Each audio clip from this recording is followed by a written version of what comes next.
President Obama stated very clearly that prevention was his policy. That commits the prestige of the United States to ensuring that Iran does not develop nuclear weapons.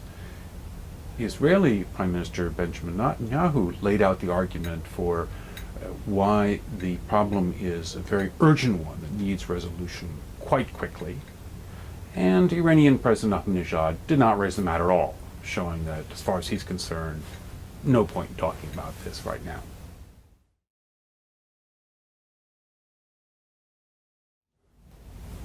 Obama has shown that he is willing to use military force. Indeed, if you listen to him giving his Nobel Peace Prize speech, you can see a man who's very comfortable with the idea that he may have to send soldiers to their death in the defense of U.S. interests.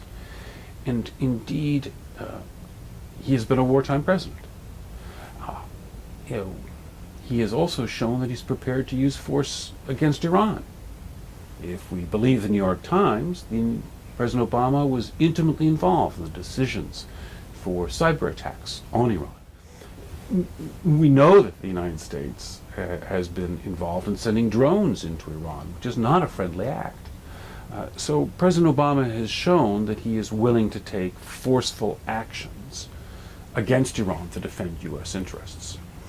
Certainly Obama doesn't want to have to do more such things. He'd rather have a negotiated settlement. He'd rather engage with Iran rather than to use forceful pressure on Iran.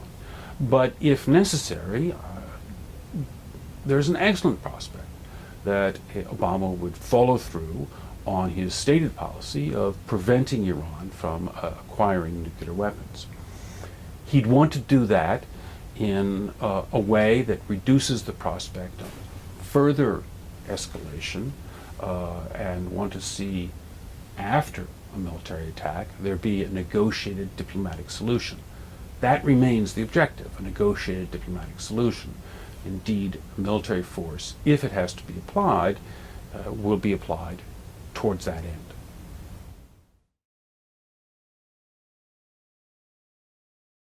The Iranian government over the last year has been particularly badly calculating where Iran's national interest lies, so that the ransacking of the British embassy last November, or the plot to kill the Saudi ambassador here in Washington, or the bomb attacks, whether it's in New Delhi or in Southeast Asia or in Bulgaria, none of these were good for Iran's national interests. And we have seen a pattern of rash actions by the Iranian government that's very disturbing, and that it suggests that as tension heats up over the nuclear impasse, that Iran could once again miscalculate and inadvertently cross American red line. For instance, if Iran's Revolutionary Guard Navy, which often does rash things, were to attack a U.S. ship, that could cross a U.S. red line and we would be in a conflict. Certainly, that is historically a pattern of how the United States has gotten into conflicts. The United States has often been in a period of great tension with another country, but the U.S. has not wanted to start a war, and unfortunately the other side has rashly miscalculated and started a war. Famous example, Pearl Harbor. But that's also how the United States got into World War I, how the United States got into the war with Spain.